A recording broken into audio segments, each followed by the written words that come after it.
बिस्मिल्लाहिर्रहमानिर्रहीम। आज के प्रोग्राम के साथ मैं हूं नुसुल्लाह मलिक। नाज़रीन, बिलावल भुट्टो जरदारी के वार बढ़ते ही चले जा रहे हैं। पहले उन्होंने सिलेक्टेड नामंजूर का नारा लगाया, अब वो कहते हैं कि पुराने सियासतदानों को घरों में बैठना होगा क्योंकि पुराने सियासतदान मुल्क के मसाइल हल नहीं कर सकते।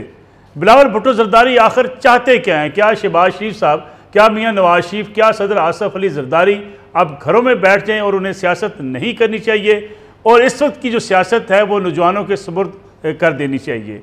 दूसरी तरफ सबसे अहम मसला जो इस वक्त दरपेश है वो ये है कि वज़ारत दफ़ा ने आर्मी एक्ट और ऑफिशियल सीक्रेट एक्ट की दफ़ात कलअदम करार देने के खिलाफ इंट्रा कोर्ट अपील दायर कर दी है, जिसमें यह कहा गया है कि सिविलियन के मुकदमात जो फौजी तनसीबात पर हमलों में मुलव्वस थे, फौजी अफसरान के घरों पर हमले जिन्होंने किए, उनके मुकदमात मिलिट्री कोर्ट्स में चलने चाहिए। माजी में भी बहुत से मुकदमात मिलिट्री कोर्ट्स में चल चुके, लेकिन इस बात देखना यह है कि क्या इंट्रा कोर्ट अपील का फैसला सामने क्या आता है। और उससे आगे बढ़ के अगर देखा जाए तो मुस्लिम लीग नवाज भी इस वक्त बज़ाहिर ये तासर दे रही है कि वो हुकूमत बनाने की पोजीशन में आ चुके हैं और उन्हें किसी और पार्टी की शायद ज़रूरत नहीं है।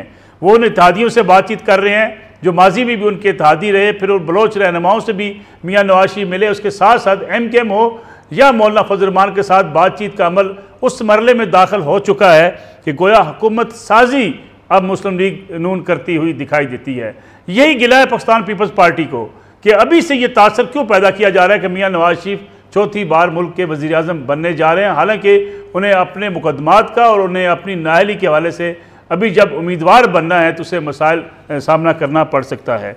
इसके साथ साथ मुल्की सियासत के अंदर पाकिस्तान तहरीक इंसाफ ये दावा कर रही है कि इस बार हम जो है वो वकला को मैदान में लाएंगे। अगर हमारे उम्मीदवार रोक दिए गए इलेक्शन लड़ने से या हमारे रहनुमाओं के खिलाफ मुकदमात रहे तो हम वकला की टीम को, नए चेहरों को सामने लाएंगे और मुकाबला ज़रूर करेंगे। और दावा किया जा रहा है कि 8 फरवरी को जब इलेक्शन होंगे तो नताइज बड़े हैरान कन होंगे। क्या वाकई पाकिस्तान तहरीक इंसाफ की तैयारी इस हद तक है कि वो इन इंतखाबात के अंदर अपने बड़े इलेक्टेबल्स के ना होने के बावजूद इंतखाबात जीत सके और इलेक्शन मुहिम भी अगर इमरान खान ना चलाएं तो PTI की हैसियत सियासी क्या होगी? इस पर बातचीत करेंगे। हमारे साथ मौजूद हैं मुल्क के सीनियर सहाफ़ी तज़कियाकार जनाब सलीम बुखारी साहब, उनके साथ तशरीफ़ रखते हैं मुल्क के सीनियर एंकर पर्सन सीनियर सहाफ़ी मंसूर अली खान साहब, जबकि सीनियर सहाफ़ी सीनियर तज़कियाकार अतर काज़मी साहब भी आज के प्रोग्राम में हमारे साथ मौजूद हैं। सलीम बुखारी साहब, प्रोग्राम का आगाज़ आपसे, कितना अहम केस है ये इंट्रा कोर्ट अपील, इसका फैसला क्या होता हुआ आपको दिखाई देता है? आज जो सियासतदान तनकीद कर रहे हैं कि मुकदमात फ़ौजी अदालतों में नहीं चलने चाहिए, उन्हीं के द्वार के अंदर फ़ौजी अदालतों में मुकदमात चले भी, सिविलियन के ट्रायल्स भी हुए। फिर ख़ास तौर पर 9 मई के अगर वाक़यात को देखा जाए तो क्या 9 मई के वाक़यात के पेश नज़र ये मुकदमात मिलिट्री कोर्ट्स में चलने चाहिए? बहुत शुक्रिया आपका मलिक साहब, आपने याद किया अपने प्रोग्राम में। और मेरे साथी जो हैं दोनों बड़े सीनियर हैं, बड़े उनका हमारे दिल में बहुत एहतराम है, ख़ास तौर से मंसूर साहब। गुजारिश ये है कि सज़ा का जो कॉन्सेप्ट है, अगर आप उसको इस्लामिक कॉन्सेप्ट से लेके आज के जूरिस्प्रूडेंस में आए तो 2-3 तरह की सज़ाएँ होती हैं। एक प्यूनिटिव होती है कि आपने एक जुर्म किया है, आप उसको उसकी सज़ा दे दें। एक रिफॉर्मिस्ट होती है कि आप जेल में उनको कोई अगर उनके पास कोई हुनर नहीं है तो कोई उन्हें हुनर सिखा दें ताकि वो बेहतर सिटीजन होकर बाहर निकलें। और एक होती है डेटरेंट पनिशमेंट। डेटरेंट पनिशमेंट है जिसको इबरतनाक सज़ा आप कहते हैं, वो उन जराइम की होती है जिन जराइम का ना होना मुआशरे के लिए बेहतर है। अगर वो हों तो फिर उसके ऊपर ज़ीरो टॉलरेंस होनी चाहिए। आप इस्लामिक कॉन्सेप्ट से शुरू हो जाए, मुझे ज़्यादा तफसील में जाने की ज़रूरत नहीं है। बाज़ जराइम ऐसे हैं जिनकी सज़ा जो है कहीं संगसारी है, कहीं हाथ काटना है, कहीं कुछ है। इसी तरह से आज के दौर में भी किसी भी मुल्क में, सिर्फ पाकिस्तान के हवाले से नहीं है, जो एक तासुर देने की कोशिश की जाती है कि मिलिट्री कोर्ट सिर्फ पाकिस्तान में है, ये तासुर गलत है। आप उठा के देख लीजिए, जो बहुत बड़ी मदर ऑफ डेमोक्रेसी हैं, जो दुनिया की सबसे बड़ी जमहूरियत हुकूमतें और एडवांस्ड और सिविलाइज्ड सोसाइटीज़ हैं, वहाँ पर भी ये ट्रायल का अंदाज मौजूद है। इसलिए कि जब आप कोई ऐसा जुर्म करते हैं जिसकी माजी में कोई मिसाल न मिलती हो और मुस्तकबिल में बर्दाश्त न की जा सकती हो, तो उसकी सज़ा भी उतनी ही इबरतनाक होती है। अब हैविंग सेड दिस, आप 9 मई के वाक़यात को ले लीजिए, न पाकिस्तान में इससे पहले कभी ऐसा हुआ और न मुझे ये लगता है कि आइंदा कोई ऐसा होने देगा। ना होने देने के हवाले से अब ऐसा ट्रायल होना ज़रूरी है कि फिर दोबारा कोई ये जुर्रत ना कर सके। कोई भी सियासी जमात जो है वो 9 मई की पगड़ी सर पे रख के ना इलेक्शन लड़ सकती है, ना इलेक्शन में कामयाबी का दावा कर सकती है। ये वो बोझ है जो मेरे ख्याल से कोई भी दूसरी जमात उठाने के लिए तैयार नहीं होगी। और मुझे यूं लगता है कि कोई भी सियासी जमात, चाहे वो पीपल्स पार्टी हो, जिसके जरदारी साहब ने इशारा भी दिया था कि शायद हम PTI से इत्तेहाद कर लें, लेकिन मेरा नहीं ख्याल कि वो भी ये अफोर्ड कर पाएंगे। तो मिलिट्री कोर्ट के ट्रायल का जो जहाँ तक हवाला है, ये अदालतें आज किसी खास शख्स को सजा देने के लिए नहीं बनी है, ये 1952 से चली आ रही हैं। तो मतलब ये कि ये बिल्कुल जो तासुर दिया जा रहा है कि ये पर्सन स्पेसिफिक है, ऐसा बिल्कुल नहीं है। और मैं आपसे ये बिल्कुल गुजारिश करता चलूँ, मुझे कोई इसमें यानी तरद्दुद नहीं है कि जो कुछ हुआ 9 मई को ये नहीं होना चाहिए था।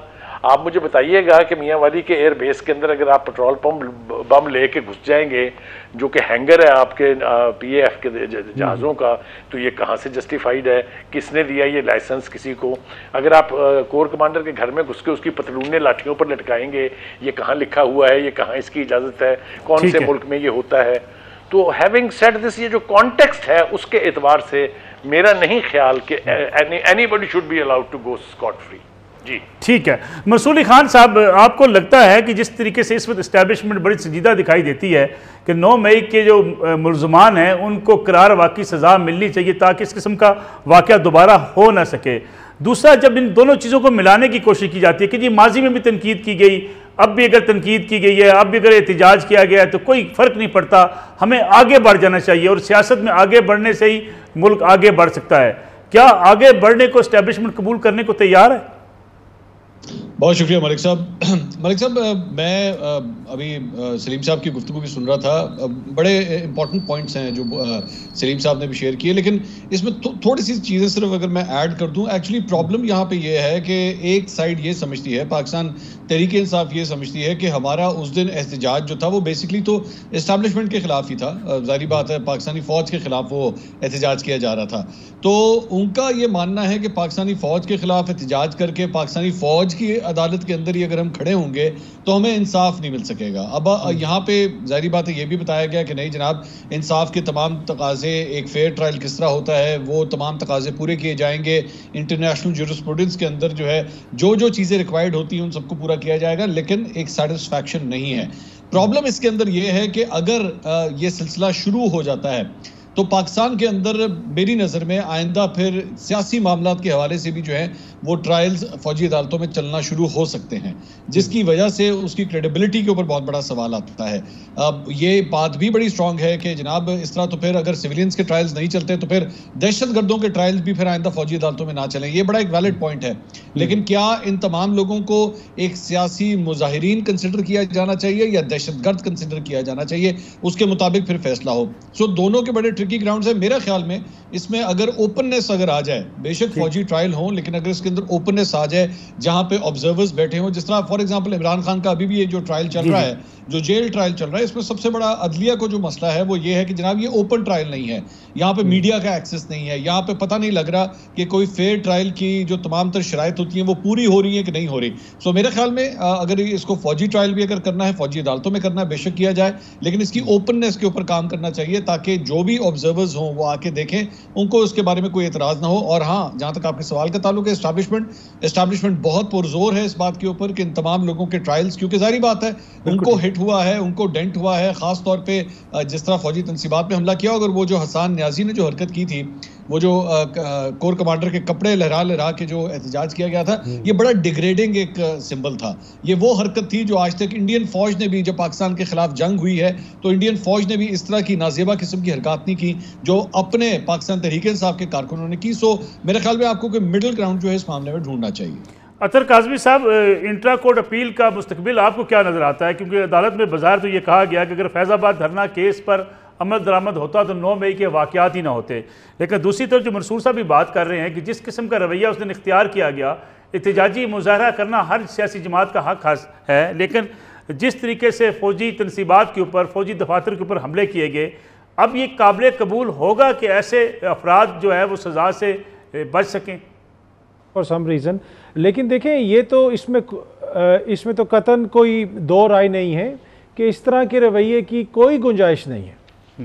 आपने एहतजाज करना है, आपने किसी पे तनकीद करना है, पाकिस्तान में आपको इजाज़त है, आप तनकीद करें, आपका आइन आपको इजाज़त देता है, लेकिन अपने इदारों के ऊपर अपनी इमलाक को जलाना गिराना इस किस्म की जो है ना कि कतन ये सियासत के अंदर इसकी गुंजाइश नहीं है। बदकिस्मती से माजी में हमने देखा पीपल्स पार्टी के जब हुकूमत ख़त्म हुई, अल जुल्फ़िकार बनी, अल जुल्फ़िकार ने क्या क्या किया, अल जुल्फ़िकार की डिटेल्स मेरे से ज़्यादा आप और बुखारी साहब जानते हैं। उसमें कौन कौन सी मौजूद शख्सियत एक्टिव थी, किस ख़ानदान के लोग एक्टिव थे, उन्होंने क्या क्या एक्टिविटी की। इसी तरह हमने ये भी देखा कि माजी में एक वज़ीर आज़म की हुकूमत ने एक साबिक आर्मी चीफ़ का त्यारा हवा में मुबैना तौर पर अगवा कर लिया। तो ये वो सारी चीज़ें हैं जो हमारी तारीख़ का हिस्सा रही हैं। अब ये है कि क्या इन लोगों के मुकदमात किस जगह पे चलने चाहिए। अब वो एक चीज़ मोअज़्ज़ज़ अदालत के सामने आई थी, मोअज़्ज़ज़ अदालत ने अपनी उसमें जिसे आप कह सकते हैं आइन और कानून को सामने रखते हुए उसे कहा है कि ये जो मुकदमात हैं वो वहाँ पे नहीं चल सकते। लेकिन मैं ज़ाती तौर पे समझता हूँ कि जब आपकी ऐसी चीज़ें मुलविस हों जहाँ पे आपकी फ़ौजी तनसीबात पे हमले हों, जिस तरह अभी पिछले दिनों हमने देखा कि कुछ दहशतगर्दों ने एक नाकाम हमला किया एयरबेस पे, जहाँ पे हमारे जवानों ने उनका मुकाबला किया और उनको जो है वहाँ पे हमने देखा कि हालिया दिनों में शहादतें भी हुई हैं। तो क्या अगर उस तरह का कोई बंदा हम पकड़ लेंगे, उनका मुकदमा किधर चलेगा। तो ये वो सारी चीज़ें हैं जो क्लियर होने की ज़रूरत है। लेकिन देखें, जो रियासत होती है, जो हुकूमत होती है, उसके पास मॉरल हाई ग्राउंड होता है और मॉरल हाई ग्राउंड आपको मिलता है आइन और कानून से। ये नहीं हो सकता कि आइन तोड़ के, कानून तोड़ के कि हम कहें कि जनाब जिन्होंने आइन और कानून तोड़ा हम उनको उसको इस तरह जवाब देंगे। तो जो अदालत का फैसला आता है, जो अदालत मुनासिब समझती है, आइन और कानून की वो जो तशरीह करते हैं वो हमें मानना पड़ेगा और उसके मुताबिक फिर वो जिधर भी मुकदमात चलते हैं जी फ़ौजी अदालतों में बेशक ना चलें, लेकिन ये नहीं हो सकता कि जी उन लोगों को छोड़ दिया जाए जो इस तरह की चीज़ों में मुलविस हैं। दीगर अदालतें हैं, दहशतगर्दी की अदालतें हैं, दीगर अदालतें, वहाँ पे आप उनके मुकदमे चलाएं। तो इस लिहाज से आपको लगता है कि इमरान खान साहब का बचना बड़ा नामुमकिन हो जाएगा अगर ये मुकदमात इतनी संजीदगी से लिए जाते हैं, जैसे कि वज़ारत दफ़ा ने भी इंटर कोर्ट अपील कर दी, सिंध हुकूमत भी अपील में चली गई। लगता है कि इस्टेब्लिशमेंट एक कदम भी पीछे हटने को तैयार नहीं है। देखिए, ये कोई इस्टेब्लिशमेंट की ज़ाती जंग तो नहीं है ना। वहाँ पे जो कहीं पे हमला हुआ था वो तो मेरे और आपके इदारे हैं, वो तो पाकिस्तान की अमलाक के ऊपर हुआ ना, वो किसी की सियासी जमात की या किसी की ज़ाती चीज़ तो नहीं है, ना ही इस्टेब्लिशमेंट या अदलिया या हुकूमत। दूसरी बात यह है कि 9 मई का अब आप इमरान खान से किस तरह लिंक जोड़ेंगे, वो एक अलग बहस है। बहुत सारी चीज़ें आती रहीं कि सबूत सामने आएंगे। वो तो खुद गिरफ्तार थे 9 मई वाले दिन, और 9 मई शुरू का दिन, बदकिस्मत दिन शुरू जिस तरह हुआ वो भी हमें याद है कि वो उन्हीं की गिरफ्तारी से ही शुरू हुआ था। तो वो ये सारी चीज़ें ये तो अदालत में प्रूफ होंगी। अब देखते हैं कि ये मुकदमात आगे किस तरह चलते हैं। ठीक है अतर काज़मी साहब, एक कमर्शियल ब्रेक का वक्त हुआ है, वापस आएंगे ब्रेक के बाद तो बात करेंगे बिलावल भुट्टो जरदारी के गिले शिकवे आखिर बढ़ते ही क्यों जा रहे हैं, इस पर बात करेंगे ब्रेक के बाद। पूरा में एक बार फिर खुश आमदीद। सलीम बुखारी साहब, बिलावल भुट्टो जरदारी के वार तो बढ़ते ही चले जा रहे हैं। कभी सिलेक्टेड कहते हैं, कभी कहते हैं कि जो पुराने सियासतदान हैं उनको घरों में बैठना होगा। पुराने सियासतदानों से मुराद क्या लिया जाए? क्या उसमें आसफ अली जरदारी साहब भी शामिल हैं, शहबाज शरीफ साहब भी पुराने हैं, नवाज शरीफ साहब भी पुराने हैं, इमरान खान साहब भी पुराने हैं, तो फिर क्या मुकाबला बिलावल और मरियम बस 2 मैदान में रहे? देखिए, मेरे ख्याल से उनकी ख्वाहिश ये है कि मुकाबला होना ही नहीं चाहिए, चूंकि उन शदीद है ख्वाहिश कि मैंने प्राइम मिनिस्टर बनना है। उनके वालिद साहब की भी यही ख्वाहिश है कि आइंदा का वज़ीर आज़म जो है वो बिलावल भुट्टो जरदारी हैं। तो इस ख्वाहिश के ऊपर तो खैर कोई कदगन नहीं है, ना पाबंदी लगाई जा सकती है।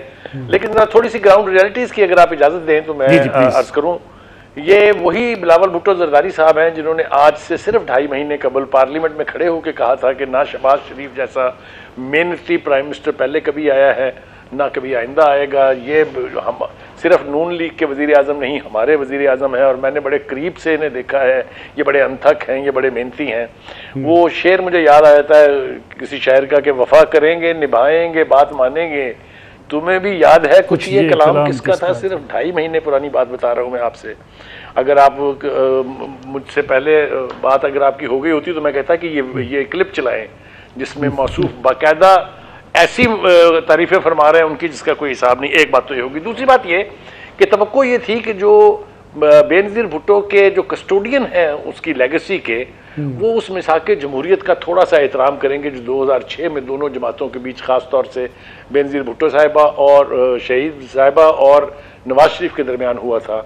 लेकिन हमने देखा कि जहाँ तक तो ये मुफाद सर्व होता रहा, हत्ता के बात यहाँ तक पहुँची कि जो 16 महीने की हुकूमत थी वो उसमें इत्तेहाद तक करने से गुरेज नहीं किया गया। उससे पहले पीडीएम में शामिल हुए, फिर छोड़ गए, फिर पीडीएम के तहत बनी हुई हुकूमत में हिस्सेदार बन गए।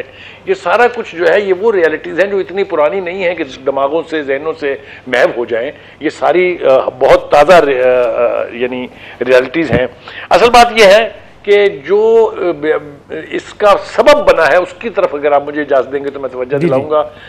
आसिफ जरदारी साहब ने कुछ अर्सा पहले दुबई में जब मुलाकात की थी नवाज शरीफ साहब से, तो मुतालबा किया था कि हमारे जो 5 बड़े हैं पंजाब में उनके अगेंस्ट आप अपना कैंडिडेट खड़ा ना कीजिए।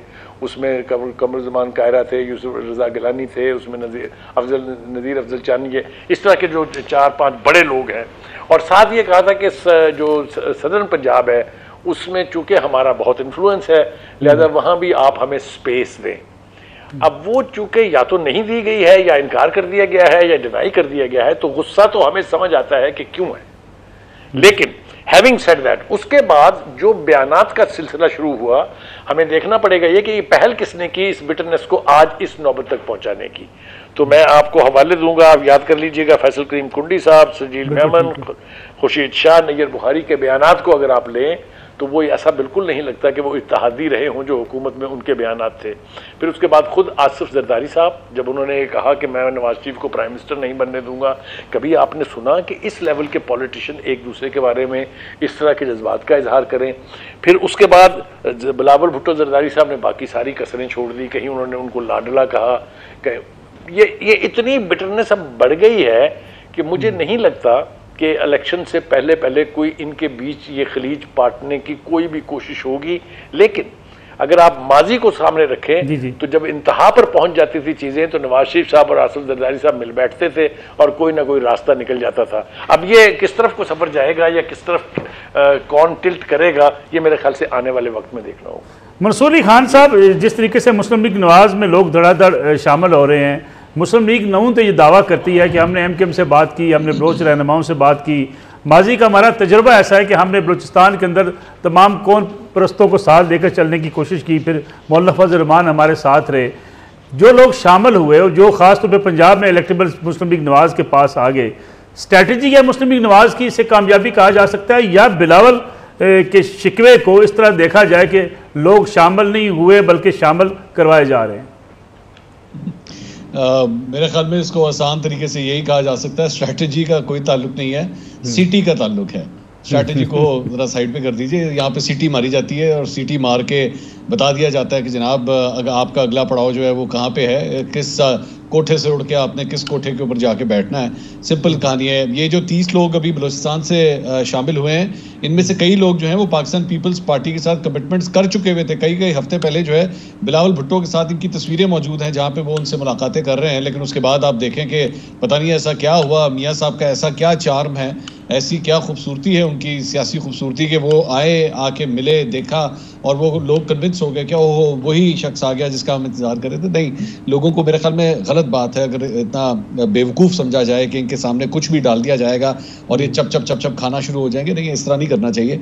मेरे ख्याल में बता देना चाहिए, लोगों को अब आइडिया हो चुका है कि यहाँ पे कई सियासतदान और ये इलेक्टेबल्स जो हैं वो CDT की बुनियाद के ऊपर इधर से उधर जाते हैं और ये सिलसिला अभी शुरू हुआ है, ये ख़त्म नहीं हुआ है। और ये बलूचिस्तान से शुरू होके ये बीमारी अभी साउथ पंजाब तक जाएगी। उसके बाद अभी इसने खैबर पख्तूनख्वा का भी रुख करना है और भी जगहों के ऊपर इसने अभी पड़ाव अपने डालने हैं। और दूसरी बात ये कि जहाँ तक पाकिस्तान पीपल्स पार्टी का ताल्लुक है वो भी सिर्फ रोना धोना इस बात का है। मैं सलीम बुखारी साहब की बात से बड़ी माजरत के साथ, बड़ी इज्जत के साथ, एहतराम के साथ इख्तलाफ करने की जसारत इस बात में करूँगा कि मामला 5 सीटों का नहीं है।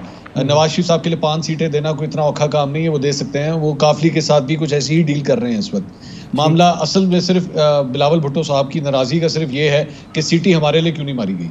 सीटी आप हमारे लिए मार देते, उसके बाद सब ठीक हो जाता, सारे मसाइल हल हो जाते, ना कोई सिलेक्टेड रहता, ना कोई लाडला रहता, क्योंकि लाडले आप खुद बन जाते हैं। हमारे सिस्टम के अंदर इख्तलाफ बेसिकली इस बात का है और कोई नहीं है कि उसको क्यों मिल गया, वो लाडला क्यों बन गया, मैं क्यों नहीं बन सका। देखें मैं जवान हूं, मैं ज़बरदस्त हूं। तो आज आप ये, और दूसरी बात यह कि जैसे इलेक्शन होंगे आप इसी पाकिस्तान पीपल्स पार्टी को देखिएगा, उनको नवाज शरीफ और शहबाज शरीफ के अंदर फिर जो है वो चांद नजर आना शुरू हो जाएगा, कितने हसीन और जमील हैं, कितने खूबसूरत हैं, सब कुछ नजर आना शुरू हो जाएगा। सो ये समझते हैं कि पाकिस्तान के अफराद, पाकिस्तान के जो वोटर्स हैं वो इतने गधे हैं, इतने बेवकूफ़ हैं कि आप इनके सामने जो चारा डालेंगे खाना शुरू हो जाएगा। मत क्या करें। मुझे अफसोस होता है, ठीक है पॉलिटिक्स होती है, पॉलिटिक्स के अंदर श्रूडनेस होती है, दैट्स फाइन, लेकिन जिसे कहते हैं ना वो आंखों में ही धूल डाल देना कि तुम इतने स्टूपिड इंसान हो कि हम तुम्हें कुछ भी दे देंगे तुम खा जाओगे, इस तरह नहीं करना चाहिए। ये नाइंसाफी मेरे ख्याल। बुखारी साहब आप कुछ कमेंट करना चाह रहे हैं? मैं सिर्फ ये कहना चाह रहा था कि मैं शुक्रगुजार हूँ मंसूर का कि उन्होंने मेरी तस्दीह कर दी और बिल्कुल ठीक की है। असल कहानी यही है कि why he and why not me. So I thank you Mansoor for correcting me. Athar Kazmi साहब, फिर गिला शिकवा कैसा? अगर आप सब तैयार हों जी मैं हाज़िर हूँ खिदमत करने के लिए, फिर जमहूरियत की, फिर पार्लियामेंट की बालादस्ती के गिले शिकवे सियासतदानों के मुंह से अच्छे लगते हैं? देखिए जी, सियासतदानों की तो काम ही आवाम की खिदमत करना होता है। तो वो अगर अपनी खिदमत के लिए वो पेश कर रहे हैं तो मुझे तो उस पर कोई इतराज़ नहीं। आए आवाम की खिदमत करें। अब इस वक्त लग रहा है ऐसे है, और कुछ जो लोग आगे पीछे से हमें बता रहे हैं कि पीपल्स पार्टी के लिए मुश्किलात में इजाफ़ा होगा सियासी तौर पे, और सिंध में भी उनको चैलेंजेस हो सकते हैं। अब आज जो बिलावल साहब ने तकरीर की उसमें जिस तरह आपने पहले भी जिक्र किया कि उन्होंने कहा कि जो पुराने सियासतदान हैं वो पीछे हट जाएं, हमने नई सियासत लेके आगे चलनी है, इसलिए कि पुरानी जो सियासत है उसने इस मुल्क को कुछ नहीं दिया। पर अगले ही सांस में वो मुल्क को ये भी बताते रहे कि मैं अपने नाना का मिशन पूरा करूंगा।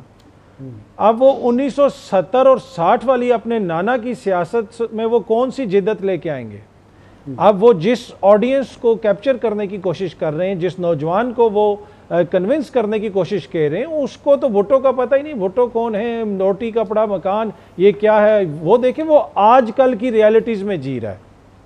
तो आपके आगे पीछे सारे वही शख्सियात हों जो रवायती सियासत कर रही हों, चाहे पंजाब के अंदर हो जाएं। अब कमरुज़्ज़मान कायरा के ज़रिए क्या इनकलाब लेके आएंगे, कौन सी नई जिद्दत लेके आएंगे? इसी तरह गिलानी साहब के ज़रिए कौन सी जिद्दत आएगी? इसी तरह निसार खोड़ो साहब के ज़रिए कौन सी जिद्दत आएगी? इसी तरह गनी साहब के ज़रिए कौन सी जिद्दत आएगी? ये बता दें आप। तो आपकी टीम तो सारी वही है। या तो होता ना कि आपने एक नई टीम तैयार कर ली होती। इसके बरक्स अगर आप देखें तो आपको बहुत सारे नए लोग नज़र आते हैं मियाँ साहब की टीम के अंदर, आपको यंगस्टर्स भी कुछ नज़र आते हैं। उतने यंगस्टर्स आगे पीछे हमें बिलावल के आगे पीछे नज़र नहीं आते। वो मुस्तफ़ा नवाज़ खोकर साहब थे, वो भी साइड पे हो गए। तो ये इशू है कि वो मुझे उनका मैसेज थोड़ा सा कंफ्यूज लग रहा है। वो बात कर रहे हैं 70 की दिहाई की और कह रहे हैं कि सियासत में मैं जिद्दत लेके आऊँगा, वो कैसे लेके आएंगे ये फिर देखना पड़ेगा। लेकिन अतर साहब जैसे वो बात कर रहे हैं कि जी 2 बारियां 3 बारियां लेने वालों को अब जो है वो उनकी ज़रूरत नहीं, अब नई क़यादत को मौका दिया जाए, ये आवाम से कह रहे हैं, एस्टेब्लिशमेंट से कह रहे हैं? देखिए मेरे ख्याल में तो उनको कहना तो आवाम से चाहिए, और दूसरा उनको इस हवाले से कहना अपने इत्तेहादियों और अपनी पार्टी को कहना चाहिए। अब नई क़यादत पीपल्स पार्टी के अंदर जरदारी साहब ही लेके आएंगे, या नून लीग के अंदर जो है वो शरीफ ख़ानदान फैसला करेगा, ANP के अंदर कौन फैसला करेगा, JUIF के अंदर कौन फैसला करेगा? तो ये तो 4-5 ख़ानदान हैं, इन्होंने ये फैसला करना है कि ये जो नई सियासत आगे आनी है, सियासत के साथ क़यादत, उसको इन्होंने आने देना है या नहीं देना। तो ये तो घर में वो कन्विंस कर लें अपने वालिद को कि नई सियासत को और नई क़यादत को आगे आने दें, तो फिर हो सकता है शायद चीज़ें तब्दील हों। बुखारी साहब, पीपल्स पार्टी को क्यों ये खदशा है कि आने वाली जो हुकूमत है वफाकी हुकूमत, उससे पीपल्स पार्टी आउट हो सकती है, सिंध के अंदर उनके लिए मसाइल पैदा हो सकते हैं? ये खदशा क्यों है? क्योंकि हमें तो नज़र आता है कि पाकिस्तान पीपल्स पार्टी के लिए सिंध में कोई बड़ा चैलेंज नहीं है इस वक्त, इंटीरियर अगर सिंध की बात की जाए, लेकिन पीपल्स पार्टी खदशात का शिकार है। मलिक साहब, गुजारिश ये है कि पीपल्स पार्टी का जो स्ट्रॉन्ग होल्ड होता था हमेशा से, उनकी 3 हुकूमतें बनी हैं। एक तो वो दूसरों की बारियां गिन रहे हैं कि फ़लाँ 4 दफ़ा हुकूमत कर चुका है, अपनी 3 बारियां उनका जिक्र करना मुनासिब नहीं समझा उन्होंने। तो असल बात यह है कि वो पंजाब में जहां उनका गढ़ होता था, चाहे भुट्टो साहब हुकूमत बनाई पंजाब में परफॉर्म करके, बेनज़ीर ने 2 दफ़ा हुकूमत बनाई पंजाब में परफॉर्म करके, पंजाब से उनका सफाया जिस तरह से हुआ है, अब ये बात कहने की नहीं, तुम भी तो सोचो लोगों वाली बात है कि यहाँ तो 7 सीटें आपको याद होगा अगर पिछली दफ़ा मिली थी उनको, और उसके लिए उन्होंने उस नाराज जाले को जो घर जाके बैठ गया है उसको मेन स्ट्रीम में लाने की अभी तक कोई कोशिश नहीं की है। ये मैं आपको बिल्कुल वसूख से कह रहा हूँ। लिहाजा नोइंग दिस के पंजाब के अंदर इस दफ़ा गड़बड़ होगी। आसिफ जरदारी साहब जैसे कैलिबर के आदमी ने भी ये कहा कि हमें अगर ज़रूरत पड़ी तो वहाँ हम तरीके इंसाफ के साथ इत्तेहाद कर लेंगे या सीट एडजस्टमेंट कर लेंगे, which is a very unguarded statement in my interpretation. मेरे ख्याल से इस स्टेज के ऊपर ये कहना पता नहीं किस लिहाज से उन्होंने कह दिया, क्या फ़ायदा वो इससे हासिल करना चाहते हैं। लेकिन चूंकि पंजाब में सूरत हाल बेहतर नहीं है तो पता उनको है कि अगर आप मुझे कहने देंगे तो उन्होंने ये तरीके इंसाफ के साथ इत्तेहाद होने की बात उस वक्त की जब उन्हें पता चला कि जो नवाज शरीफ साहब हैं वो बलूचिस्तान पहुंचे हुए हैं वहाँ बाजी पलटने के लिए। यहाँ वो आ रहे हैं, MQM से बात कर रहे हैं और GDA से बात कर रहे हैं। GDA और MQM वहाँ की हकीकतें हैं जितनी भी छोटी हैं, लेकिन वो एक डेंट डालने की पोजीशन में हमेशा से हैं। आपको मालूम है कि वहाँ पर भी इंटीरियर सिंध के अंदर भी प्रॉब्लम्स तो मौजूद हैं। तो मेरे ख्याल से डेस्परेट स्टेटमेंट आप कह सकते हैं उनका ये कि सूरत हाल चूँकि उनको दिखाई दे रही है कि बहुत ज़्यादा कंड्यूसिव नहीं है ख़ास तौर से पंजाब में, और वो ये देख रहे हैं, गाली भी दे रहे हैं साथ ये कि जी ये लाडले बन गए हैं, ये फौजी इस्टेब्लिशमेंट उनको चौथी मरतबा प्राइम मिनिस्टर बनाना चाहती है। जब ये सब कुछ वो कह रहे हैं, इसके साथ साथ ही वो मुतालबा जिसका आपने पूछा कि वो किससे मुतालबा कर रहे हैं, ये मुतालबा भी उन्हीं से है कि why him why not me. अब ये वाई नॉट मी और वाई हिम अगर इसकी सियासत करनी है तो इसका मतलब ये है कि हमारी मेन स्ट्रीम पॉलिटिकल पार्टीज आज भी यही समझती हैं कि जिसके ऊपर वो हुमा बैठेगी जिसका नाम मिलिट्री इस्टेब्लिशमेंट या इस्टेब्लिशमेंट है वही इस मुल्क का सिकंदर होगा। तो ये सबसे बड़ी अनफॉर्चुनेट बात है कि मेन स्ट्रीम पॉलिटिकल पार्टीज़ की लीडरशिप भी अगर ये समझती हो कि वोटर ने उनको इक़्तिदार तक नहीं पहुँचाना, उन्होंने ही पहुँचाना है जो पहुँचाया करते हैं, तो ये मेरे ख्याल से बहुत ही अनफॉर्चुनेट बात है और पीपल्स पार्टी की क़यादत को इस तरह का तासुर देना किसी सूरत भी सूट नहीं करता। मंसूर साहब, दो चीज़ें मुझे आपसे पूछनी हैं। आपने सीटी का जिक्र किया, क्या पाकिस्तान तहरीक इंसाफ और पीपल्स पार्टी सीट एडजस्टमेंट कर सकती हैं? और दूसरा, नून लीग वाले जो बाप पार्टी के खिलाफ बड़ी तनकीद करते रहे, अब बाप पार्टी के कुछ अरकान को साथ मिला चुके हैं, जो बाकी बच गए उनके साथ भी आफ्टर इलेक्शन इत्तेहाद करने की बातें कर रहे हैं। बाप पार्टी अगर निकल गई, अगर ना काबू में आई बाद में, तो PMLN के लिए मुश्किलात होंगी? मैं आपके मलिक साहब दूसरे सवाल का जवाब पहले दे देता हूँ। बात यह है कि बाप का बाप काबू में है तो बाप कहीं नहीं जाता, सिंपल इज दैट। मेरा ख्याल में मैं इसको आसान अल्फाज में सिर्फ इस तरह कह देता हूँ, तो कोई परेशानी नहीं है। माँ भी काबू में है, बाप भी काबू में है, सब कुछ ठीक जा रहा है, घर में अमन व शांति है, कोई मसला नहीं है, इसलिए बिल्कुल परेशान होने का कोई वजह समझ नहीं आती। दूसरी बात, आपने जो पहला सवाल था आपका पाकिस्तान पीपल्स पार्टी और तहरीक इंसाफ, नहीं मैं नहीं समझता इस वक्त जो है पाकिस्तान तहरीक इंसाफ को पॉलिटिकली रेडियो एक्टिव अगर कहा जाए तो मेरे ख्याल में दुरुस्त होगा। इस वक्त तो मेरे ख्याल में सूरत हाल ये है कि इंसाफ हाउस के ऊपर जो है वो चिड़िया भी बैठने से पहले 2 दफ़ा सोचती है कि मैं यहाँ पे बैठूँ भी कि ना बैठूँ, कि ये ना हो कि मुझे भी कल कोई प्रेस कॉन्फ्रेंस करनी पड़ जाए कि मेरा 9 मई के साथ कोई ताल्लुक नहीं है। सो ऐसी सूरत हाल के अंदर को पाकिस्तान पीपल्स पार्टी मेरे ख्याल में इतनी बेवकूफ़ तो नहीं है कि वो इस तरह की हरकत करे। हाँ, अलबत्ता मेरा एक हंच है, एक ख्वाब आया है जिसे कहते हैं, या कभी कभी आंखों के सामने ये विजन आता है कि जिस दिन कभी आगे चल के, क्योंकि नून लीग ने एक ऐसा रास्ता इख्तियार कर लिया है, वो रास्ता है जहां पे उसको किसी भी दिन उसके नीचे से कुर्सी खींची जा सकती है। ये सेटअप मैं कल को इस तरह देख रहा हूं कि नून लीग के नीचे से जब दिल करेगा कुर्सी खींच ली जा सकेगी, निज़ाम कुछ इस तरह का बनेगा। जिस दिन ये निज़ाम बना और जिस दिन नून लीग ऐसी किसी कुर्सी के ऊपर बैठी तो पाकिस्तान पीपल्स पार्टी, उसके बाद पाकिस्तान तहरीक इंसाफ के साथ, तब तक पाकिस्तान तहरीक इंसाफ की रेडियो एक्टिव जो मटीरियल है वो भी कम हो चुका होगा, तब उसके बाद पीपल्स पार्टी और तहरीक इंसाफ इत्तेहाद करके और ये जो दीगर सियासी जमातें हैं वो इत्तेहाद करके नून लीग की कुर्सी खींचने के काबिल हो सकेंगी। लेकिन जाहिर बात है कि ये जो पूरा का पूरा जो मैं एक आपके सामने खाका खींच रहा हूँ, ये इफ्स एंड बट्स के साथ है अगर ऐसा हुआ। लेकिन मुझे फिलहाल नजर नहीं आता पाकिस्तान पीपल्स पार्टी PTI के करीब जाएगी। लेकिन PTI के लिए मामला कितने आसान है, क्योंकि कुछ लोग समझते हैं कि शायद इलेक्शन के करीब जाके PTI को कोई रिलीफ मिलेगा, इलेक्शन में हिस्सा लेने की इजाज़त मिल जाएगी जिन लोगों के खिलाफ मुकदमात नहीं हैं। देखिए, मैं ये समझता हूँ पाकिस्तान तहरीक इंसाफ को बिल्कुल आप सही कह रहे हैं, इजाज़त तो मिली हुई है, बल्कि मिल जाएगी नहीं, मिली हुई है, ऐसी बात नहीं है।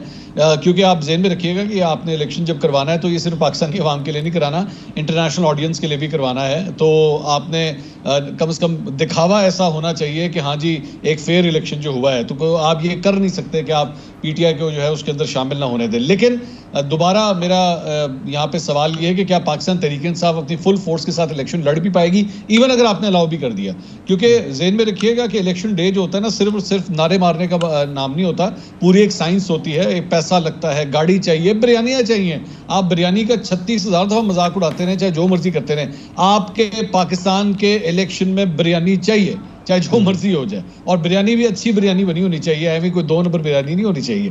तो ये सारी चीज़ें करने के लिए एक एक्सपीरियंस खिलाड़ी की ज़रूरत होती है, जिसको इलेक्शन लड़ने की साइंस आती हो। अगर वो साइंस आपको नहीं आती होगी तो फिर सिर्फ दूसरा एक ही तरीका है कि इतना को बड़ा जम्मे गफीर निकले पाकिस्तान तहरीक इंसाफ के सपोर्टर का कि वो कह दे कि ना मुझे बिरयानी चाहिए, ना मुझे गाड़ी चाहिए, ना मुझे पैसा चाहिए, मैंने आज बल्ले के ऊपर मोरे पे मोरे लगा देनी है, और वो फिर पूरा का पूरा इलेक्शन ही अपसाइड डाउन हो जाए। सिर्फ ऐसी सूरत हाल में PTI को सक्सेस मिल सकती है, वरना मैं नहीं समझता, मुझे लगता है एक ट्रेडिशनल इलेक्शन ही होगा। नाज़रीन, एक ब्रेक का वक्त हुआ, वापस आते हैं कमर्शियल ब्रेक के बाद।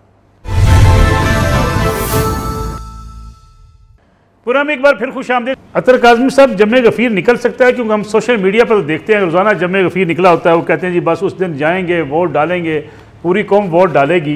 क्या मुमकिन है कि लीडरशिप के बगैर, किसी इंतखाबी मुहिम के बगैर बिल्कुल नए उम्मीदवारान जो हैं वो कामयाब हो जाएँ? दूसरा, बार बार हुकूमत कह रही है, निगरान हुकूमत कह रही है कि इलेक्शन में पाकिस्तान तहरीक इंसाफ पर पाबंदी कहीं ज़ेरे गौर ही नहीं है, लेकिन PTI के कुछ रहनुमा अब भी ये कहते हैं कि शायद हमारे ऊपर पाबंदी लग जाए। देखिए, ऑब्वियसली इलेक्शन वाले दिन कितने लोग निकलते हैं वो तो उसी दिन पता चलेगा, लेकिन जिस किस्म का माहौल बना हुआ है तो मेरे लिए वो कोई सरप्राइजिंग नहीं होगा अगर लोग बड़ी तादाद में बाहर निकलें। उसकी वजह क्या है? उसकी वजह यह है कि जब आपको किसी चीज़ का इंतज़ार होता है तो उस इंतज़ार की शिद्दत में जो इजाफा होता है, आपकी कोशिश होती है कि जो ही वो चीज़ होगी मैं उसमें भरपूर हिस्सा लूँगा। अगर आप देख लें अभी इलेक्शंस के हवाले से 2 सूबों के अंदर कब से इंतखाबात रुके हुए, पंजाब में और KPK में तो 13 महीने के बाद इंतखाब होंगे, कब से वहाँ पे निगरान हुकूमत बैठी हुई है। तो मेरे ख्याल में तो मुझे लगता है कि उस दिन बड़ी तादाद में लोग निकलेंगे और अपने वोट के ज़रिए वो तब्दीली लेके आएंगे, और ये पाकिस्तान के लिए बहुत ज़रूरी है कि इस प्रोसेस के अंदर ये मलिक साहब, ये जो प्रोसेस है कि जिसमें वोट के ज़रिए आप एक तब्दीली ला सकते हैं, या फिर आपकी वोट को उतना कदर दी जाएगी या उतना उसको वेटेज दी जाएगी, ये समझना और इस चीज़ का इदराक होना आवाम के अंदर ये बड़ा इम्पोर्टेंट है। अब क्या पाकिस्तान तहरीक इंसाफ की लीडरशिप के बग़ैर और उनकी इलेक्शन कैंपेन के बग़ैर क्या उनके कैंडिडेट्स कामयाब हो जाएंगे? मुझे लगता है कि जो आप देखते रहे हम 16 माह के दौरान जितनी इलेक्शन कैंपेन उस दौरान इमरान खान साहब ने की है, अब उनको इलेक्शन कैंपेन की ज़रूरत नहीं है, ना ही इस वक्त उनको इस चीज़ की ज़रूरत है कि कोई बड़े फेसेस वो सामने लेके आएंगे और वो बड़े फेसेस आके कैंपेन करेंगे। उनका बुनियादी इशू इंतज़ामी है। अब इंतज़ामी एतबार से उनको कितनी आज़ादी हासिल होगी? क्या इस वक्त उनकी जमात को इंतज़ामी एतबार से आज़ादियाँ हासिल हैं? क्या इलेक्शन कमीशन ये कह सकता है कि तमाम सियासी जमातों को उतनी इजाज़त है जलसे करने की, जुलूस निकालने की, जितनी किसी एक जमात को है? ये उनका इशू है। अगर उनको इंतज़ामी एतबार में से मिनिमम आज़ादी भी मिल गई तो वो बेहतरीन परफॉर्म करेंगे। अगर आपने फिर उनको इलेक्शन लड़ने ही नहीं देना तो फिर तो एक अलग बिल्कुल टोटली डिफरेंट चीज़ है। ठीक है, सलीम बुखारी साहब, बड़ा मुख्तसर वक्त बचा है प्रोग्राम में, ये बताइएगा कि अभी से मियां नवाज शरीफ और शहबाज शरीफ साहब के खिलाफ इस्लामाबाद हाई कोर्ट में पटिशन दायर कर दी गई है कि इंतखाब नहीं लड़ सकते। ये मुश्किलात अब भी हैं मियाँ साहब की, या ये ख़त्म हो चुकी हैं? देखिए, ख़त्म तो नहीं हुई हैं, लेकिन इम्कानात यही हैं कि ये ख़त्म हो जाएंगी। आपने देखा जब से वो वापस आए हैं, लोग बहुत बातें कर रहे हैं इसकी, ख़ास तौर से तहरीक इंसाफ वाले कह रहे हैं, पीपल्स पार्टी वाले कह रहे हैं कि जी लाडलापन हो रहा है, रिलीफ दिए जा रहे हैं, रिलीफ पे रिलीफ आ रहा है। अल्टीमेटली क्या होगा ये तो मेरे ख्याल से थोड़े दिन और इंतज़ार करना पड़ेगा। लेकिन जिस एतबार से वो वापस आए हैं, जिस अंदाज से वो वापस आए हैं, मुझे नहीं लगता कि उनको इलेक्टोरल प्रोसेस से बाहर रखा जाएगा। एक बात। दूसरी बात ये कि जो मेरे भाई बात कर रहे थे कि जी लोग जो हैं वो वालेहाना निकलेंगे उस दिन, मेरे ख्याल से मंसूर ने बहुत सही सिमत में इशारा किया था कि पाकिस्तान में इलेक्शन लड़ना एक तरह की साइंस है। साइंस प्लस स्ट्रेटजी, ये दो चीज़ें ना हो अगर, मैं उनकी बुनियादी वजह आपको बता देता हूँ। एक तो ये कि अगर लीडरशिप ना हो तो मुस्लिम लीग जैसी जमात एक जलसा नहीं कर सकी इकबाल पाक जैसा, जब तक नवाज शरीफ साहब वापस नहीं आए। आपके सामने इसकी मिसालें हैं। दूसरी बात यह है कि जितने इलेक्टेबल्स होते हैं, जो अपने वोटर्स को घर से पोलिंग स्टेशन तक लाने के एक्सपर्ट हैं, वो जिस रफ्तार से बरसे थे तरीके इंसाफ पर, उससे ज़्यादा बरक रफ्तारी से अपने अपने नए घोंसलों में जा बचे हैं। लिहाजा बाकियात में क्या रह गया है? बाकी दो नामों के अलावा तीसरा नाम आपको नहीं मिलता। एक खुसरो बख्तियार साहब है, एक अली अहमद साहब है। कहने का मतलब ये कि who will do that act on the day of polling? वो जो है ना जी पर्सनैलिटी कल्ट का क्राउड सर, वो हमने देखा। मैं एक मिसाल दे दूं आपको, भुट्टो से ज्यादा पॉपुलर तो अभी इमरान खान साहब नहीं हुए हैं। उनका जनाजा जो है उसमें 3 घर के लोग थे और 6 थे फौजी, और वो आराम से उनको तदफीन शदफीन करके चले गए थे घर में। चिड़िया ने पर नहीं मारा था। मैं कहना ये चाह रहा हूं कि ये क्राउड उस वक्त तक ही साथ होता है जब तक आदमी ग्राउंड पर है। तो अब देखना यह है कि क्या इमरान खान साहब को ये इजाजत दी जाती है कि वो आके अपनी कैंपेन को लीड करें और कैंपेन करें। अगर आपका ख्याल ये है कि जो बाकियात रह गई हैं वो एक कामयाब इलेक्शन लड़ देंगी, तो put me on the record, I stick to my statement, that's not possible in Pakistan. ठीक है। मंसूर अली खान साहब, शायद औरंगज़ई साहब ने जो अपील की है इस्लामाबाद हाई कोर्ट में मियाँ नवाज शरीफ और मियाँ शहबाज शरीफ की नाअहली के हवाले से, शायद औरंगज़ई साहब के मुकदमात इस किस्म की वो पिटिशन फाइल करते हैं, आपके इल्म में है क्या कहीं गड़बड़ है कुछ? नहीं, मेरे ख्याल में मलिक साहब, मैं नहीं समझता किसी किस्म की कोई गड़बड़ है। ये थोड़ा बहुत जिसे कहते हैं ना, हल्की सी मौसीकी जो है वो साइड लाइन पे चलती रहनी चाहिए। मुझे मौसम बिल्कुल क्लियर नज़र आ रहा है, बादलों का दूर दूर तक कोई नामो निशान नहीं है, और बड़ा ज़बरदस्त सूरज जो है वो इस वक्त मुस्लिम लीग नून हाउस के ऊपर जो है वो चमक रहा है। और आने वाले दिन जो हैं वो बड़े अच्छे होंगे, मतला साफ होगा, और 5 दिन का बड़ा ज़बरदस्त टेस्ट मैच देखने को आपको मिलेगा। 5 दिन का टेस्ट मैच तो मिलेगा, मतलब भी साफ होगा। अतर काज़मी साहब, very short comment from your side के मियाँ नवाज शरीफ इस बार 5 साल पूरे कर लेंगे अगर हुकूमत मिली? मेरे ख्याल में वो ये तो दूसरा स्टेप है। पहले तो उनको हुकूमत में आना देखते हैं कि वो हुकूमत में आते हैं या नहीं आते। अब वो अगर अवाम उनको मुंतखब करती है तो ये फिर आइन और कानून के मुताबिक उनका हक है कि उनको पूरे करने चाहिए। अतर काज़मी साहब, सलीम बुखारी साहब, मंसूर अली खान साहब, तीनों मेहमानों का बहुत बहुत शुक्रिया। नाज़रीन, आज का प्रोग्राम था। इंशाल्लाह कल आपकी खिदमत में दोबारा हाज़िर होंगे। इजाज़त दीजिए। अल्लाह हाफ़िज़।